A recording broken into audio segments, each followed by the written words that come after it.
Hey, what's up, Unbroken Nation? Hope that you're doing well wherever you are in the world today. I'm very excited to be back with you with another episode with my friend Carrington Smith, who is the author of Blooming. Carrington, my friend, how are you? What is happening in your world today? I am doing great. Packing for a trip. That's what I'm doing right now, ready to take some vacation. So, Nice. I love it. I need to do the same. I'm thinking about Disneyland in Tokyo, so we'll see if I can make that happen. Life tends to be very busy though.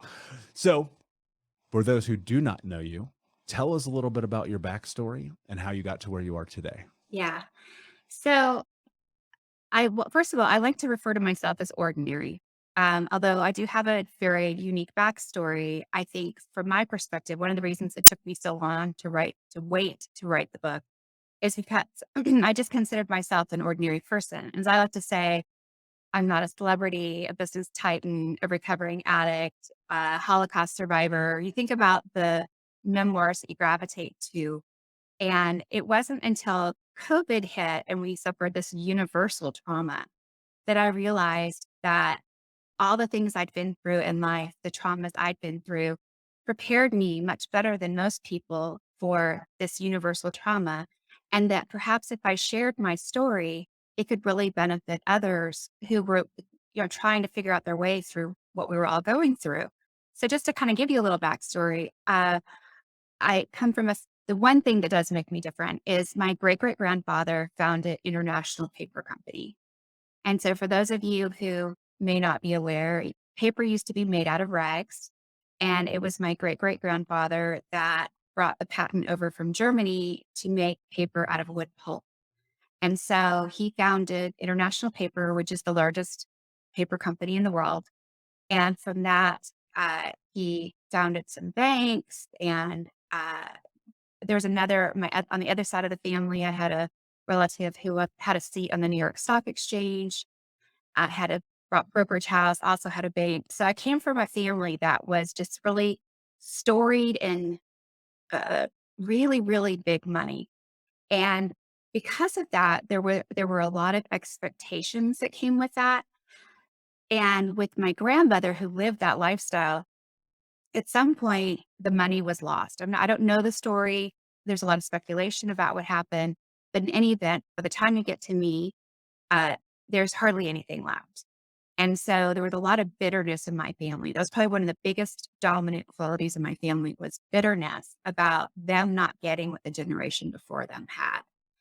And so in because of that, those heavy expectations on performance as far as academically, socially, um, even though there wasn't the money to support those things, that's a big theme in my story. In any event, my mother married a doctor because she wanted to maintain that social status. Unfortunately, she married a doctor who had some very debilitating personality issues, which very much handicapped his career. We had settled down outside of Baltimore and something happened. I don't really know exactly what happened, but we suddenly moved from Baltimore to the Seattle area. So a cross country journey and left behind all of our family and friends on the East Coast, started afresh. And from there, my father got really involved he became a fundamentalist Christian and used Christianity to really sort of torture us. He would insist that we prayed. We didn't. He had a wooden rod he would hit us with. He would twist the Bible verses to make us do things that he wanted us to do. So he had his own interpretation of God's word that was different than probably anyone else has. And he really just messed with our heads. He was also pretty violent as far as like he beat our dog with a 2x4 until it broke in half, which is a memory that's seared in my brain I will never forget. He did things like he would tell me that I was not beautiful. He affirmatively told me I was not pretty. And I mean, what father does that to a daughter? And not only did he do that, he told me that not only was I not pretty, but my sister was beautiful. And this is something that what I've later learned is a malignant narcissist. It's a tool that they use to drive wedges between you and other people in your circle. So it was between me and my brother, my sister, and mother. We all competed for his attention, and none of us had a relationship with one another really because we were all competing for his affection. And he did this very deliberately. So it was a very sick family dynamic.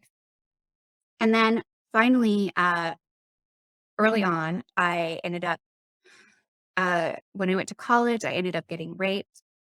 My family's response to that was pretty much the worst thing ever. My mother indicated she was ashamed of me, told me never to talk about it. And, from there, I started getting into bad relationships. I married and divorced twice, had tons of debt.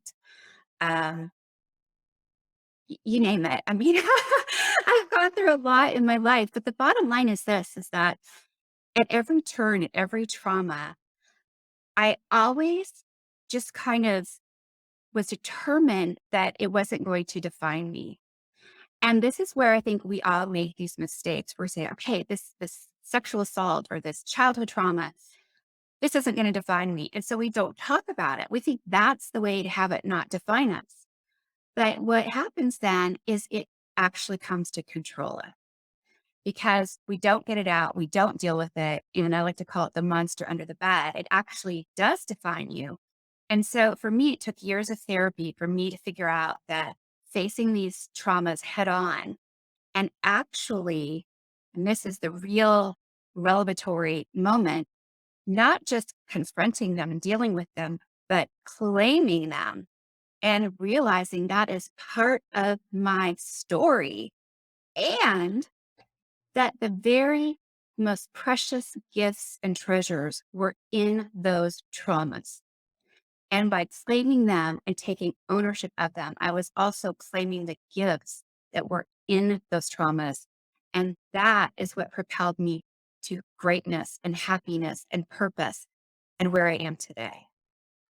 Hey, what's up, Unbroken Nation? Just want to take a moment and invite you to be my guest at Think Unbroken Conference this November. That's right. Think Unbroken is hosting our Unbroken Con for free. It's 5 days of trauma transformation information with myself, special guests, and even some of the leading experts in trauma education from around the world. For 5 days, we're going to jump into what it means to actually take the steps to be unbroken. All you have to do is register for free at unbrokencon.com. That's unbrokencon.com. That's right. 5 days of trauma transformation information with me, special guests, and some of the world's leading trauma trained experts for free for 5 days this November. More details to come. But in the meantime, go to unbrokencon.com to register, and I'll see you there.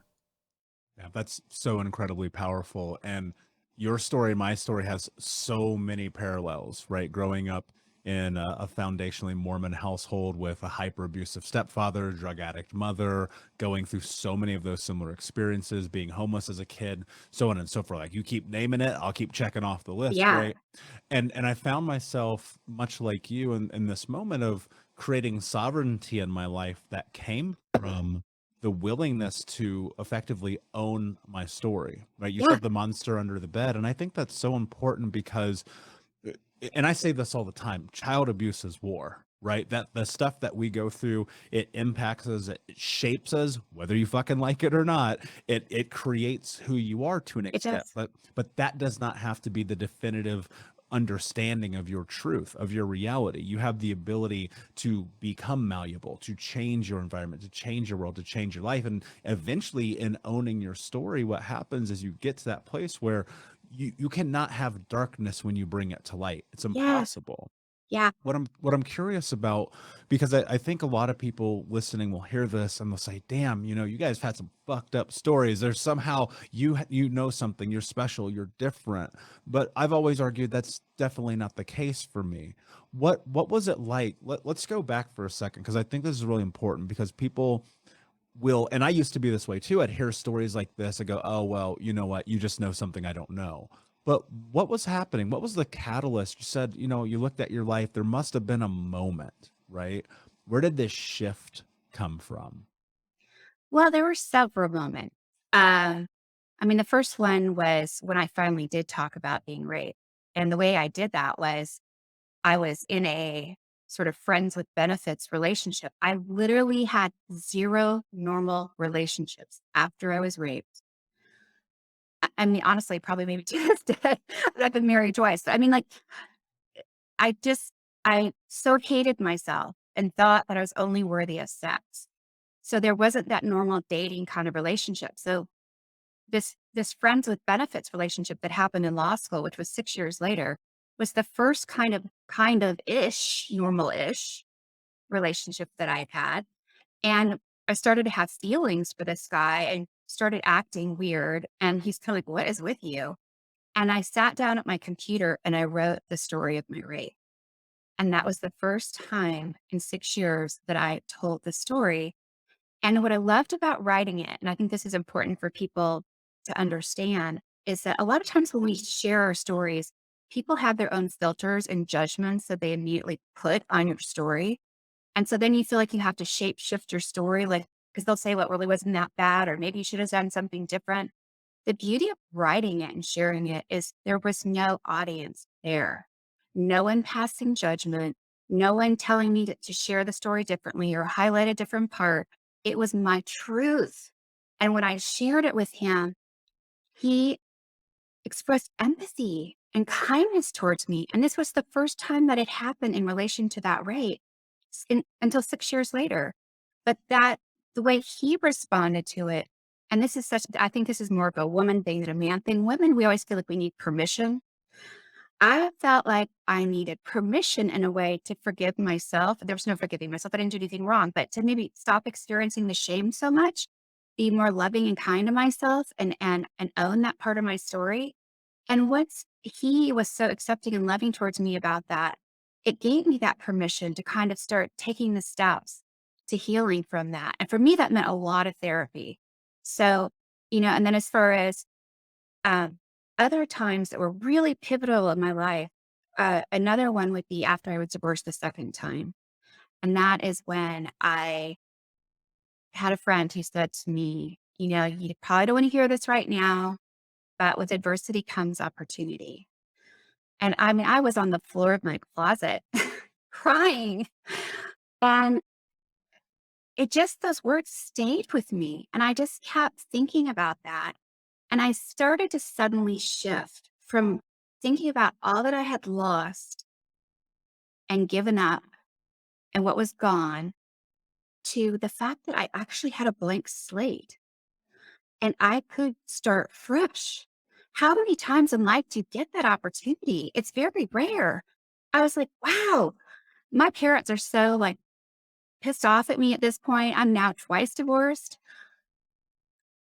I can be whoever I want. I can finally step away from that mold, that image of me that they had. It was never a correct image. I can finally be who I really am. I can buy my own house. I can decorate it the way I want. I can create the life I want to lead. I can stop worrying about pleasing other people. Now, I say that it took me many more years to get there as far as the worrying about pleasing other people sort of thing. But that was such a pivotal moment because when that shift happened with me, it it also really stuck in my brain that anytime adversity happens, well, we have to honor that moment and grieve the loss and feel the pain and don't minimize that. It's so important that you deal with it head on. But if you always have that glimmer of hope that you're focused on, kind of, okay, something somehow is good is going to come out of this. And that is transformative. Yeah, it very much is, and I love that you said that because I think we often get stuck in this place where the darkness feels insurmountable, where Yeah. life feels like you cannot possibly take one more step, you cannot try to do one more thing. That like you're at the lowest of the low. And what I think has been really interesting in my own journey is like leveraging the people in my life in a way that when they actually present something to me, I sit in it and I go, wait a second, it's a forest for the trees mentality. Because if you're constantly in your own shit and someone gives you a reflection and they go, wait, but have you thought about this? And if you have the willingness to sit, I think that's obviously one of the reasons why therapy is so powerful. But if you have the willingness to sit in the truth that sometimes other people expose to you. Now, Yeah. I think there's a lot of ways to navigate whether or not that truth is in fact true, or if it's someone being biased in a certain way, and Right. that takes a level of know thyself. But as you get deeper into this idea of the connections that we have, I think that you're exposed to people that are genuinely kind, empathetic, giving. Unfortunately, I think for so many of us, it doesn't start that way. And there's this level in which I don't know if this was true for you, and so I'm gonna ask you a question. I had to convince myself that it was true, that all people were not bad. What has been your experience, especially growing up the way that you did, which I resonate with, and so many people listening will as well. What's been the path to like being able to sit in the truth with other people, to have faith in, whether it be therapy or self or whatever it is that has allowed you to connect with other human beings? That's interesting because I mean, I think a lot of therapy, but I also think one of the gifts that came from my trauma was the gift of intuition. I mean, one of the stories that I talk about is how, growing up the way I did with a father who's a malignant narcissist, in order to survive in that kind of environment where I couldn't even trust my own family really to protect me because we were all competing with each other, I was walking on eggshells all the time. And so I had to really become hyper aware about everything that was going on around me all the time in order just to survive. And that skill that I honed, which I really I refer to as my gift, is the gift of intuition, of being able to anticipate, of being more sensitized than other people about other people. And so, because of that gift, it really gives me a leg up when I'm meeting other people on whether or not I can trust them. And I just mean in the really, really basic sense of whether I feel safe, and not just safe physically, but safe mentally, spiritually. Do I feel safe? And if I feel that sense of safety, then I'm really willing to be open and vulnerable. And actually, what I do for a living now is I have an executive search business where I interview executives on a regular basis. And what I love about it is that, and I say it's kind of a shame we're not this way with our friends, but with all these executives that I interview, I get to ask them, where did you grow up? Tell me your life story. Tell me about a moment in life that defined you and how it changed you. I get to really learn what makes these people tick and what makes them special and hear their stories. And the way that I'm so successful at drawing people out is that I actually volunteer parts of my story as I'm talking to them. And that makes them trust me more and feel more open with me.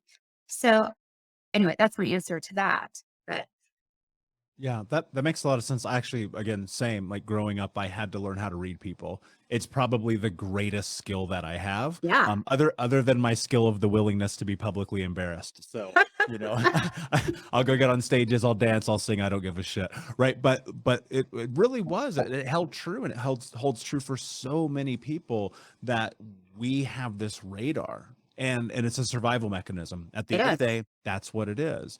As you were going through this journey, I think that for a lot of people, there's a reconciliation with the experiences of your past, in which there's this thought about letting go or forgiveness, or just reconnecting sometimes, if that is suiting what's happening in life.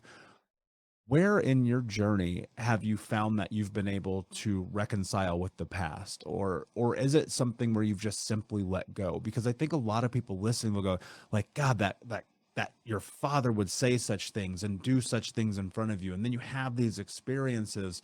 Don't you have anger? Don't you Yeah, carry so much vitriol? Like how yeah, can you be this person on this conversation laughing and having a moment of yeah. human connection? Well, for me, I had this epiphany where somebody had asked me what my greatest gift was. And I said, well, that's easy. It's intuition, like hands down. That's my superpower. And they said to me, well, where do you think you got that gift? And, I reflected and I said, well, I got it because of my childhood from walking on eggshells. And in that moment, I had a realization. And that realization was that if I was thankful for the gift of intuition, I had to be thankful for the past that birthed it. I could not divorce one Powerful. from the other. Exactly. And when I realized that, I suddenly had a moment of gratitude about my past. And because you ask people, like, you know, would you change anything about your past? And I would not be the person I am today if I hadn't endured the things that I did. And so the answer is I wouldn't change anything. Even as hard and horrible as those things were, they made me who I am today. So when I had that moment of like, oh my gosh, I'm actually grateful that I went through what I did because it has me to where I am today. I suddenly had the ability to forgive my father. I can't explain it, but I suddenly was like, okay, I need to reach a place of forgiveness to this man. And for whatever reason, this was the path I, ended up on. And now let me be clear though, forgiving is not re-engaging. For me, I think a lot of people think you forgive, that means you let them back in your life. Not me. I reached a place of forgiveness, but I also realized he's a very toxic person. And so, in order to forgive, and I couldn't even start to heal to forgive until I terminated the relationship. I think that's another point to make. So, as I like to say, when you're in a relationship with somebody toxic, every time you're involved with them, it's like they're peeling off the scab of a wound and just getting in there and reinfecting it. Yeah. The only way you can heal and reach forgiveness is to separate yourself from them so that the wound can heal. And it wasn't until I said, bye, dad, I can't have you in my life anymore, that my life, it just really started to bloom. I finally, even though I was doing all this work, if you have toxins coming in and, kind of coming into your garden, you're not going to bloom to the fullness that you need to. You have to cut the toxins out. So once that happened is really when I started to really reach happiness and joy and purpose and fulfillment. So, Yeah, that's powerful. And I actually I'm so glad that you said what you just said about the idea that you do not have to let these people back in your life. yes. Like you don't. And that's so much about ownership, and that's so much about sovereignty, right? Because it's really easy, and in this society, and this fucking pisses me off more than anything, and we live in this culture that says, well, it's your family. Mhm. And I'm like, And and what's your point? And so I yeah. think that it's not about like for me, I think in my experience, I told my mother when I was 18 years old, I said, I'll never talk to you again. And I meant that. And until the day she died, I think I talked to her one time. And that is the only way I'm here today. Hey, Unbroken Nation, we'll be right back to the show, but I wanted to let you know that you can grab a copy of my first book, Think Unbroken: Understanding and Overcoming Childhood Trauma, for free. If you go to book.thinkunbroken.com, you can download the PDF ebook version of the book and get everything that I know about the baseline of healing trauma for free, downloaded to your email right now. Just go to book.thinkunbroken.com to download your copy of Think Unbroken: Understanding and Overcoming Childhood Trauma for a PDF for your phone. Again, that is book.thinkunbroken.com. Yeah. It's a survival thing. It is. It is. And in that moment, I think what people really need to fucking hold on to is like forgiveness does not mean re-entry. It is Yeah. not the same thing. Yeah. And you have to be okay with that. Cause I don't know if you experienced this, but people were pissed at me. Oh, absolutely. As I like to say, short of your parent being an axe murderer or a child molester, society does not give you permission to cut your parents out. There's a lot of societal pressure. That's your dad, that's your mom. You need to have a relationship with them. And as I like to say, I that's not okay. I can't have those toxic relationships. So I had to give myself permission, and I had to reach a place where I was able to cut him out of my life and not allow him back in. So that was really important. What happened though? So I want to go into this for a second because I think this is really important. This might be one of the most important things we'll ever talk about on this show. What started to transpire in your life when you made that decision? Okay. So for me, there were, as I like to call them, light switch moments or light bulb moments. But a couple things happened. One in particular was when I was in law school, my third year of law school. I was in the hospital. I had this weird something going on. I had like cups of fluid coming out of one of my ears.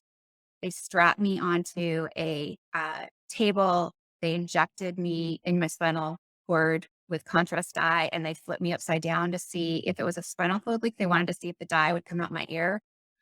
But when they injected me with contrast dye, they hit my spinal cord.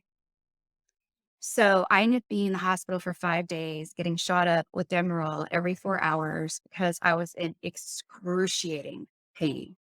And my father being a doctor, I asked the guy that I was dating at the time, I said, would you please call my father and see if he can talk to the doctors and figure out what's going on here? And so he calls my father and he's like, your dad wants to talk to you. And he hands me the phone and I put it to my one good ear. And my dad says, Carrie, your mother and I have been talking, and we just think it's really important for you to know that we're not paying for this. Wow. Holy shit. No, no, get well soon. No, visit me in the hospital. No talking to the doctors. No card. No flowers. No, we're not paying for this. And in that moment, I felt complete abandonment. And so that's actually why I ended up getting married the first time. This guy who I was actually engaged to at the time, but really had no intention to marry, took me to the justice of the peace while I still was drugged up. I remember the wood panel walls. I remember the yucky carpet. I remember nothing of getting married to him. Nothing. So it makes for a great story, but it was the abandonment. So that was the first moment where I was like, okay, I I don't need this man in my life. Now my mother ending up having dementia and was in assisted living, and so I maintained a relationship with him for a number of years because of that.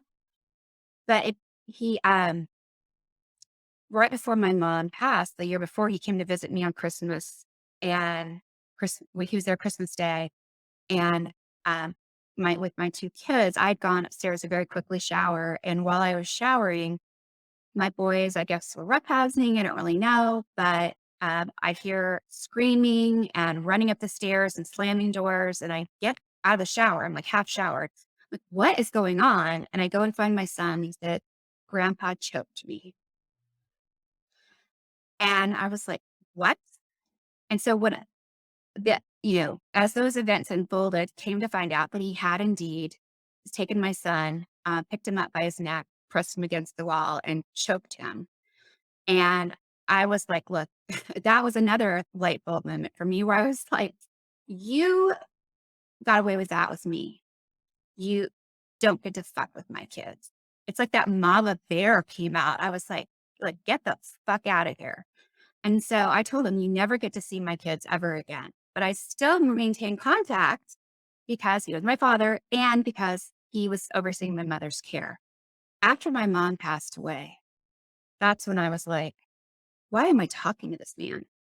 Every time I get off the phone with him, I engage in some sort of self-destructive behavior, whether it was, eating ice cream or picking a zit on my face. I would do something self-harming.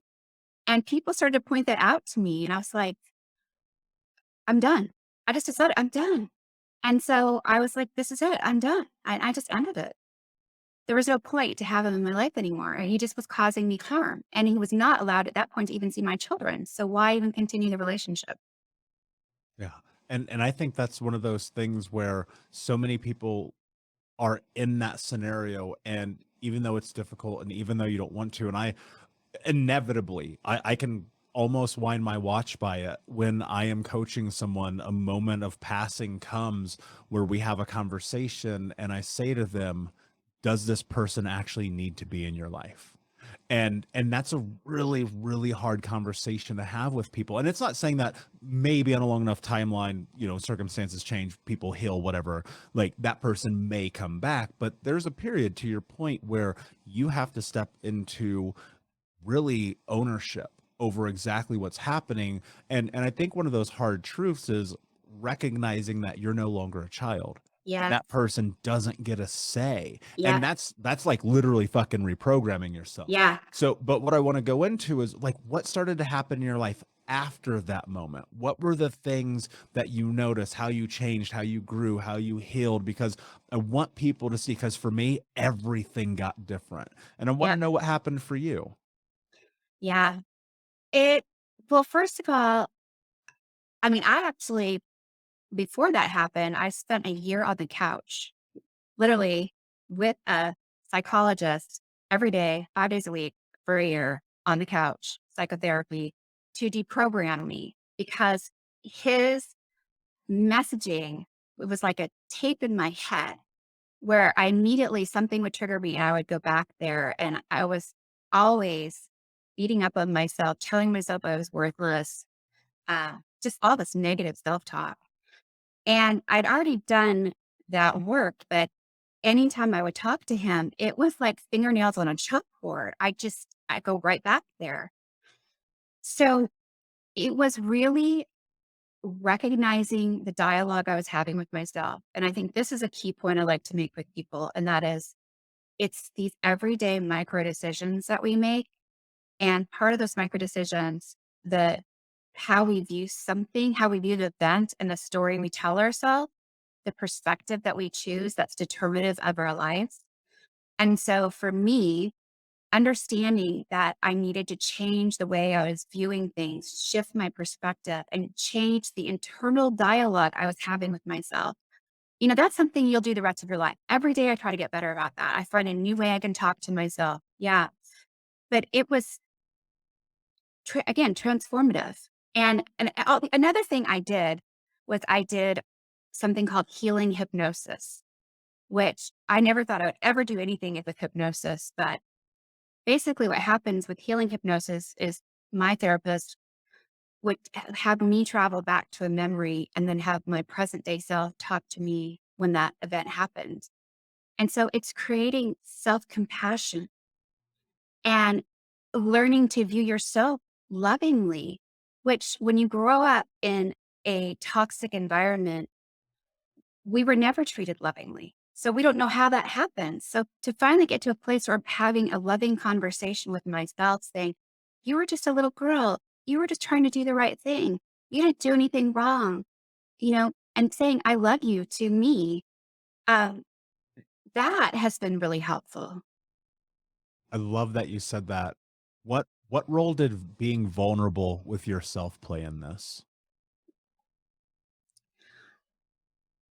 I think a lot of times, and this happens a lot with friends, is they minimize what happens to us, and they're like, "It really isn't that bad." I mean, even with my son getting choked, they're like, "Oh, come on, Carrie, it wasn't that bad. You're exaggerating." Are you kidding? Like, what do I have to do? Like, what has to happen for people to let me off the hook with my father? He choked my son.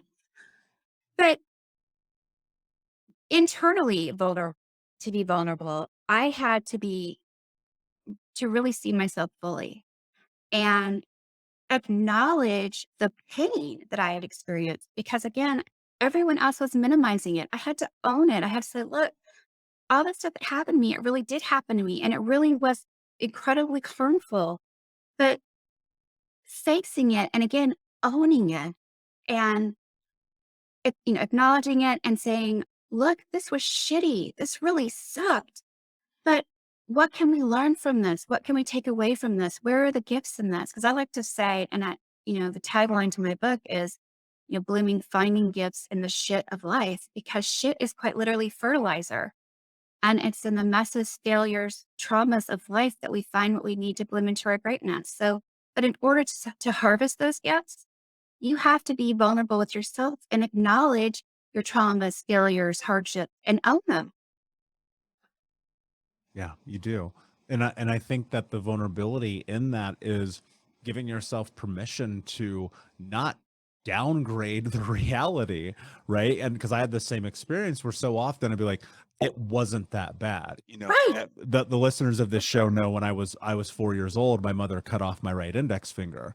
And so I carried that and I would look down, I'd be like, oh, it's fine, right? And then one day I was like, actually, no, this is really fucking awful thing that happened. Like, this is really bad. But the vulnerability of the willingness to step into that, what it does is it allows you the space to step into truth. And Yeah. I think the biggest thing about what happens in these traumatic experiences is we're stripped of truth because we automatically, for most of us, will become dissociated, we'll remove ourselves from it. Well, Yes. it's not that big of a deal. Yeah. But when you go and you look in the mirror and you're like, that thing happened, that's actually the turning point. Like that's the moment you start to take your power back. Yes. I want to tap into something here that you said that I think is really important that I think often in passing gets looked over.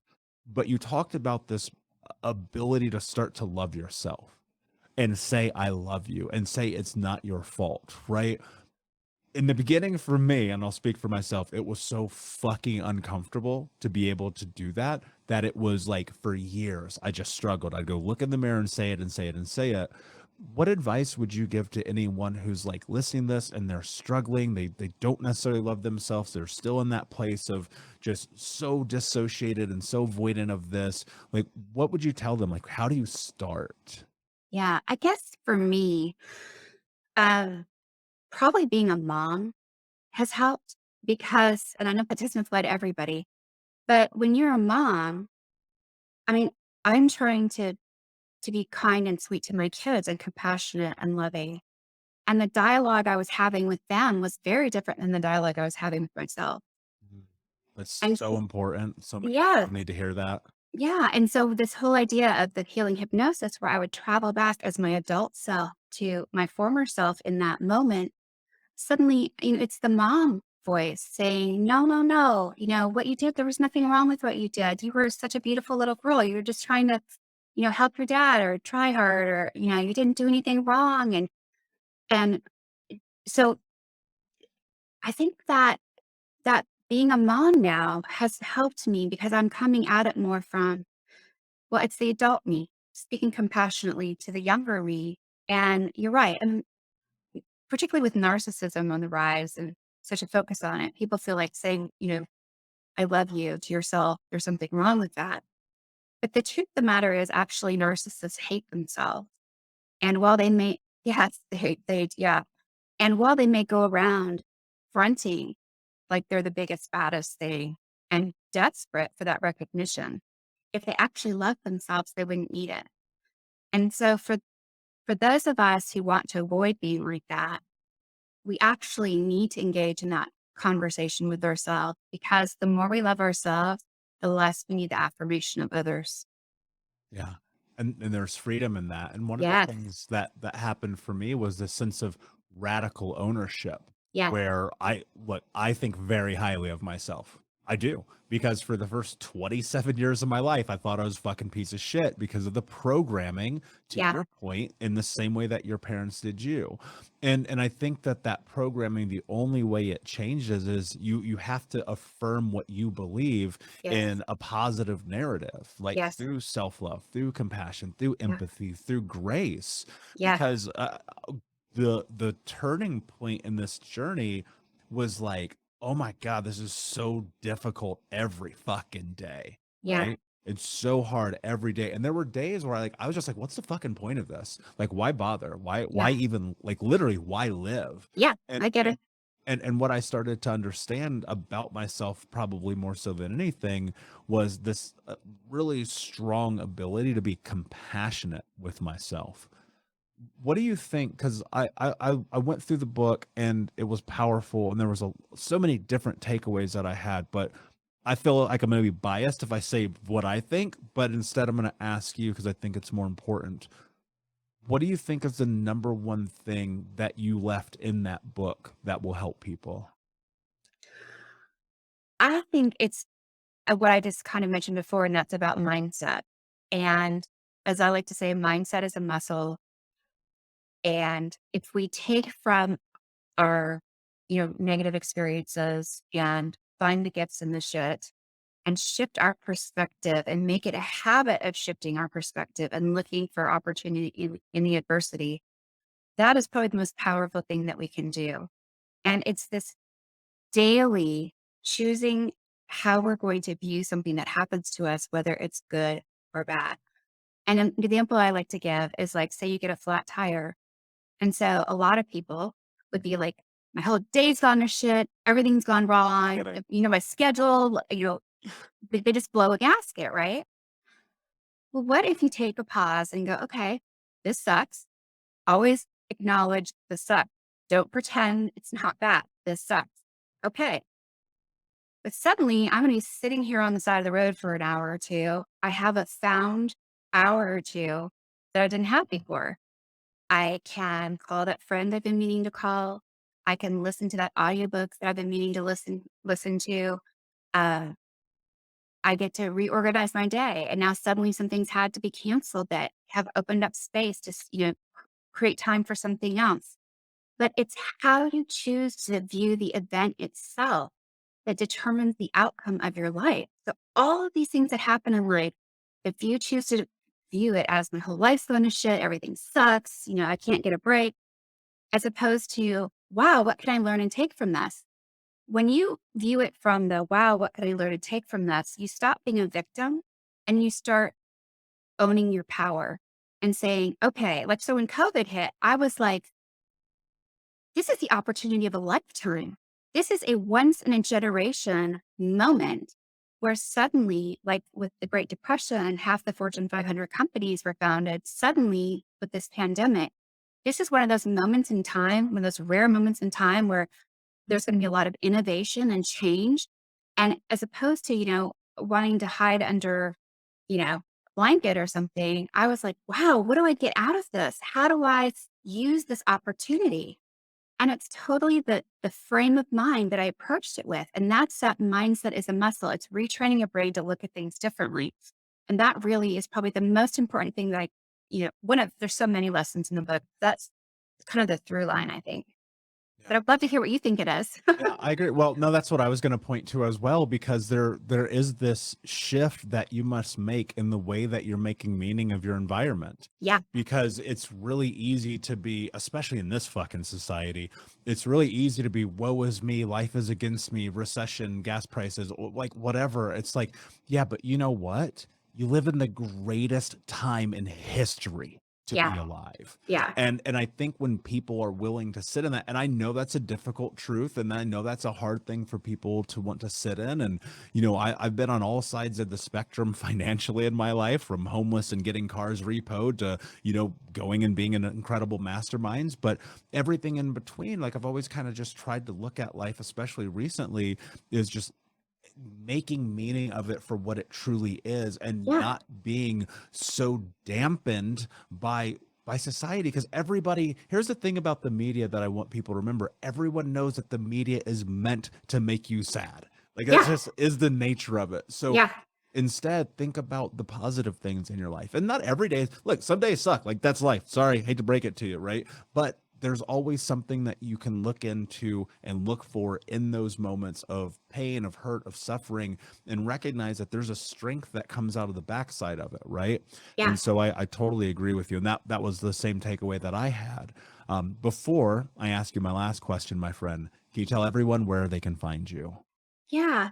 So my personal website is Carrington with a C hyphen Smith.com.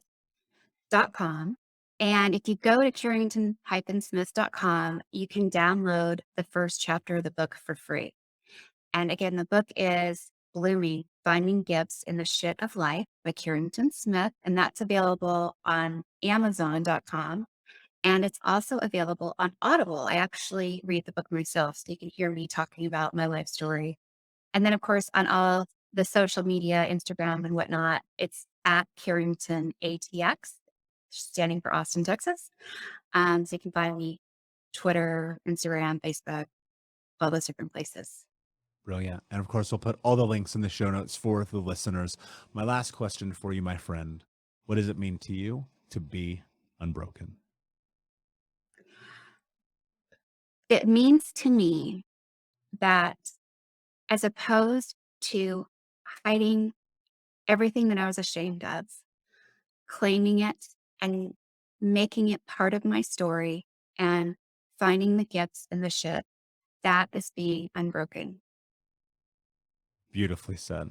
Thank you so much for being here. Unbroken Nation, thank you so much for listening. Please like, subscribe, comment, share, tell a friend. And until next time, my friends, be unbroken. I'll see ya. We'll be right back to the show, my friend, but I wanted to let you know about our brand new podcast community for Think Unbroken podcast. I know that for so many trauma survivors like myself, for the longest time, I felt alone, like nobody got it, nobody understood, and that I was just going to have to figure this out on my own.